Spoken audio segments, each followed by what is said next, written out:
Le Mac de l'habitat, c'est Igloo sur topmusic.fr, notamment sur les réseaux sociaux aussi. Igloo on Air, c'est sur Facebook et sur les plateformes de podcast. Et vous retrouverez facilement le visage de Cédric Simonin, qui est passionné par ce monde de l'habitat. C'est pour ça qu'on fait cette émission depuis 6 ans maintenant. Et c'est pour ça qu'on reçoit aussi Roland Garcia, Roland muy bien Garcia. Si, seigneur. Je crois que c'est celui qui est venu le plus, en fait. Parce que l'habitat, c'est aussi la déco. C'est aussi la déco. Alors parlons-en. Mon coaching déco à mon secours. Je n'ai pas encore compris le thème, mais on va vous l'expliquer. Tout ça. Hein, on va dans le jardin, on débroussaille un peu. On va vous expliquer tout ça, voilà. Vous inquiétez pas. Donc le coaching déco à mon secours. Je crois que ça en a besoin apparemment. Alors il y en a qui en ont besoin, c'est pour ça qu'on a titré exactement ça à cette émission. Vous allez voir, ça va intéresser énormément de monde. Ça va peut-être vous surprendre. Ouais. Et en fait, et si Roland Garcia était en fait le Clark Kent de la déco? Vous savez, Clark Kent, c'est l'homme normal dans la vie de tous les jours, Superman le soir. Alors, non pas parce que Roland Garcia, comme tous les super-héros, se balade le soir en collant moulant, à la tombée de la nuit. Ça, on ne sait pas. Mais bien parce qu'il sauve. Moi, je le sais. Il sauve votre logement de la désuétude. Et effectivement, avec les difficultés que certains rencontrent à vendre leurs biens, un petit relooking pourrait faire du bien. Donc, on peut dire que le coaching déco présente un intérêt dans 2 cas particuliers. On va attaquer tout de suite comme ça. Donc, je prends 2 cas. K, A. Je fais simple parce qu'il y a Eric. Donc, K, A. Je revends mon bien, mais la décoration date de la Deuxième Guerre mondiale. C'est ça. Et le cas numéro B, KB. Je n'ai pas écouté les émissions d'Igloo l'année dernière, je n'arrive plus à revendre, donc contre mauvaise fortune bon cœur, je reste et je me refais un nouveau chez moi. Je revends, je refais un nouveau chez moi. Vous suivez, Eric? Ouais, avec l'animateur qui a quand même placé que depuis 2 ans, il balance des infos super importantes sur le monde de l'habitat et que personne ne l'écoute. C'est un peu ça. Mais vous savez, éduquer, c'est répéter. Voilà. Alors, on peut avancer. Cas numéro A. Oui. Le coaching déco sert à quoi dans ce cas-là? Alors en fait, le coaching déco va permettre de mieux vendre. Alors il faut savoir aujourd'hui qu'en France, quand on fait un coaching déco sur un appartement qui est en vente, on va vendre 5 fois plus vite. Donc ça, c'est quand même hyper important parce que souvent les biens restent sur le marché un certain temps quand ils sont justement qui ressemblent un peu à la décoration de la Seconde Guerre mondiale. Et puis surtout, selon une enquête récente, il y a moins de négo, c'est-à-dire qu'en moyenne en France, quand on vend un bien, il y a environ 11% de baisse de prix de négo, quand le bien n'est pas coaché en tout cas, et quand il est coaché, on parle plutôt de 3,40 de négociation, en fait 3,40% de négociation. Donc c'est vraiment très important de savoir qu'on va vendre plus vite et on va vendre mieux avec moins de négociations. Donc il y a un vrai intérêt à se pencher sur la question quand même. Absolument. Et pour le cas numéro B, pour le cas B dont vous parlez tout à l'heure, puisque B n'est pas un numéro, nous sommes bien d'accord. Le marché étant ce qu'il est, vous le disiez tout à l'heure, c'est compliqué en fait de vendre, d'acheter, etc. Donc grâce au coaching déco, sans passer par une rénovation totale qui prend du temps et de l'argent, on peut vraiment avoir un nouveau chez soi rapidement. Bon, je ne peux pas déménager, mais finalement je change tellement de choses chez moi que je ne reconnais plus mon chez moi, c'est un nouveau chez moi. C'est un nouveau. Peut-être pas tellement, peut-être 2-3 petites touches. C'est souvent, ça dépend du projet.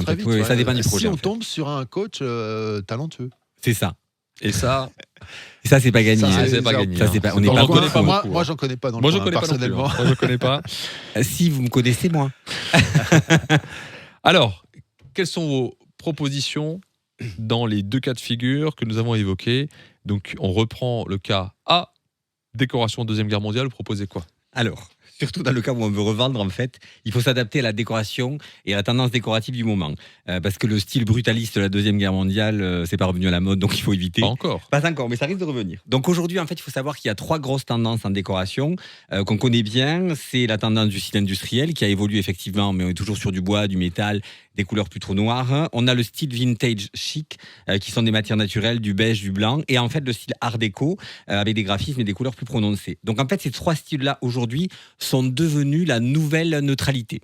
On parle souvent d'une décoration neutre, et donc ces 3 styles-là correspondent vraiment à ce que les gens cherchent aujourd'hui. Avec ces 3 styles, on vend plus facilement ce que vous disiez. Oui, absolument. En fait, on va travailler forcément, et on va proposer un style différent chaque fois, mais un des 3 en tout cas, c'est ce qui fonctionne le mieux, c'est ce qu'on voit dans les magasins, ce qu'on voit dans les magazines aussi, donc ça fonctionne très très bien.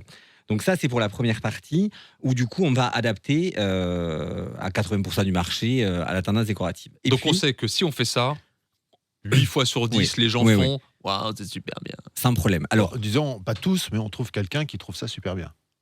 8 sur 10. Ouais. oui, 8 sur 10.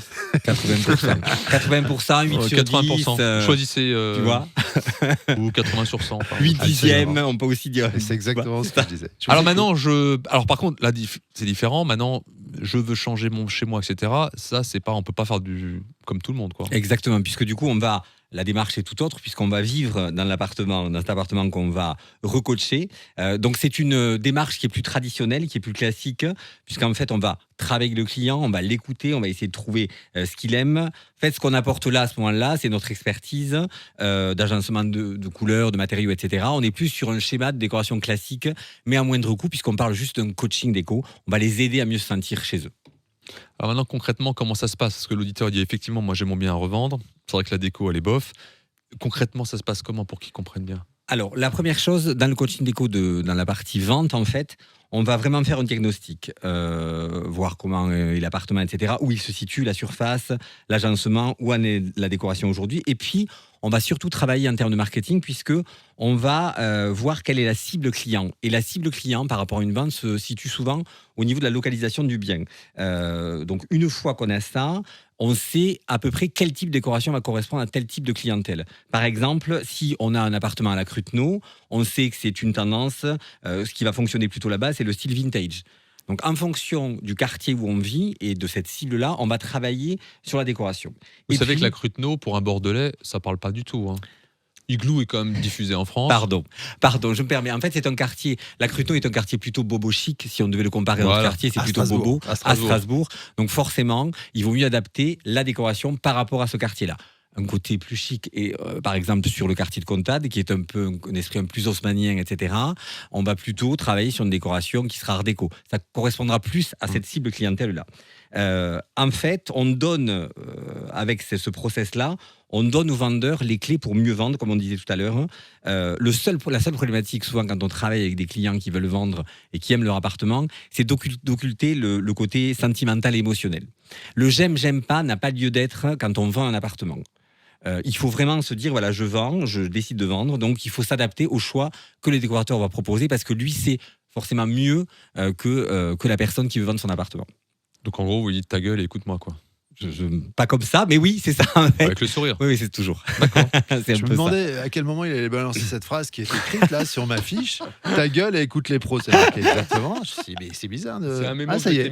Là, c'est un petit mot. Vous n'étiez pas forcément obligé d'en parler, monsieur Jeuneté. Moi, il enlève il balance tous mes secrets de fabrication. Pas tous. Deuxième cas. Donc, dans le cas de figure 2, là, on n'impose plus, on accompagne en fait le client pour lui créer un nouvel espace.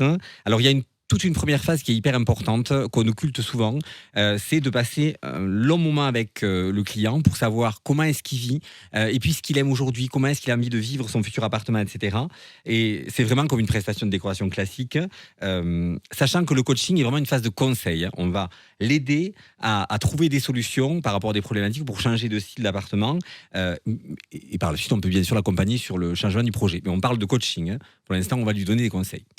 Alors, vous voyez, maintenant, quand je vous écoute, moi, je suis sur les réseaux sociaux, TikTok, Instagram. Je suis un fan de Stéphane Plaza. Donc, je maîtrise le relooking. Toujours un peu Façon moins de parler. en ce moment. Ouais. Faut pas trop en parler. Façon de parler, no comment. Est-ce que j'ai vraiment besoin d'un pro? C'est quoi l'avantage de passer par un pro? Est-ce que je peux me démerder tout seul? Alors, effectivement, on peut se débrouiller tout seul, hein, mais souvent, on se rend compte quand les gens se débrouillent tout seuls, il y a souvent un problème de style, donc on passe à côté de pas mal de choses. Nous, c'est notre métier, donc forcément, on va l'accompagner, on va l'aider à trouver le style idéal et surtout à savoir comment est-ce qu'on le retranscrit. Et puis, il y a une phase importante, c'est que nous, en tant que professionnels de la décoration, on a forcément des prix partout. Aussi bien sur les matériaux que pour le mobilier. À titre d'exemple, sur du papier peint, on a à peu près entre 40 et 50% de remise par rapport à un client lambda, et idem pour le mobilier, où on est plus entre 30 et 40%. Donc forcément, on va permettre à ces clients-là de payer moins cher, outre le fait d'apporter notre idée de style, etc. On va leur permettre de faire des économies. Et ça, c'est quand même hyper important aujourd'hui. Et puis derrière, si le client décide d'aller plus loin dans le suivi du chantier, je pense que pas mal de nos auditeurs ont subi à un moment les affres d'un chantier. Et c'est vrai, quand on confie les clés à un décorateur qui va gérer en fait toute la partie suivi de chantier, c'est quand même plus simple et on s'enlève une charge mentale qui est hyper importante. Donc ça apporte, c'est tout ça en fait, cette facilité-là. Et encore une fois, on vendra plus facilement, mieux. Et pour quelqu'un qui va s'installer, on va vraiment s'adapter à ce que la personne cherche aujourd'hui. Alors, on a compris les avantages. Il faut prévoir quoi comme budget pour ce type de prestation? Alors, si on part sur un coaching déco classique, où là on va venir amener nos conseils, c'est 290 € à peu près par pièce. Si la personne veut une planche de matériaux, de mobilier et de tendance, etc., plus des 3D, puisque ça c'est important pour se projeter, on est plus sur 490 € par pièce. Et puis, tout le reste fait par devis, forcément. Hein. Si on a envie de plus de choses, on va aller plus loin par rapport au devis. Ce que je voulais rajouter aussi tout à l'heure, hein, c'est que le coaching déco, si on fait ce coaching déco-là, les travaux seront moindres. Donc forcément, en plus, en gain de temps, quand on fait une rénovation totale d'un appartement, c'est souvent 3-4 mois. Là, moi, je peux garantir qu'en une semaine, sur un appartement de 80 mètres carrés, par exemple, en coaching déco, on peut refaire l'appartement facilement. Donc ça aussi, on part juste une semaine de congé, on revient, on a un nouveau chez soi. Ça, c'est sympa. Oui. Donc, en fait, en moyenne, si je calcule rapidement, c'est à peu près 1500-2000 € Absolument. en moyenne. C'est ça. Mais grâce à vos prix et les avantages que ça procure de revente pour ceux qui veulent revendre, l'autre cas, j'en parle pas, finalement, on retrouve, c'est un investissement et on le retrouve.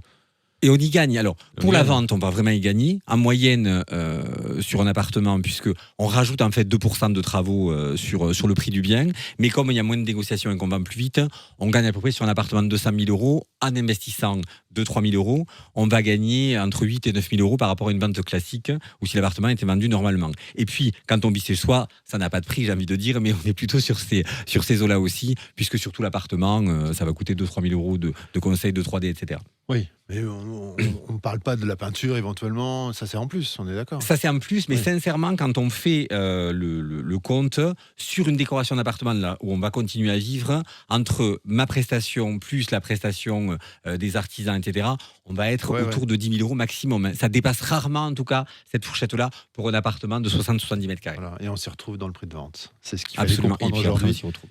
Avec Roland Garcia, Maison Marga, sur les réseaux sociaux, Instagram notamment. Voilà, pour les bons conseils et plein de belles images. On vous retrouve également dans un journal, un hebdomadaire de temps en temps. Il paraît, de Ouais. temps en temps, mensuel, pas mal. Ouais, pas mal. On vous retrouve mensuellement dans un Ouais, c'est ça, hebdomadaire. exactement, Hein, c'est plutôt ça, exactement. oui. Ça s'appelle Maxi Flash. Maxi Flash, absolument. Il est partout. Et aussi sur Top Music. Et Top Music tous les mercredis à 19h où je fais une chronique avec sur la déco avec Erwan, exactement. dans son émission du soir. Exactement. Comment ça s'appelle La Top Family. La Top Family, j'oubliais. Merci Cédric Simonin. Vous Quel retrouve qu'ici, en fait. Mais Ah bah c'est moi, bien je ne sais aussi. faire que ça, moi. À bientôt, en tout cas, sur les réseaux sociaux ou ailleurs. C'était Igloo, le mag de l'habitat et de la déco.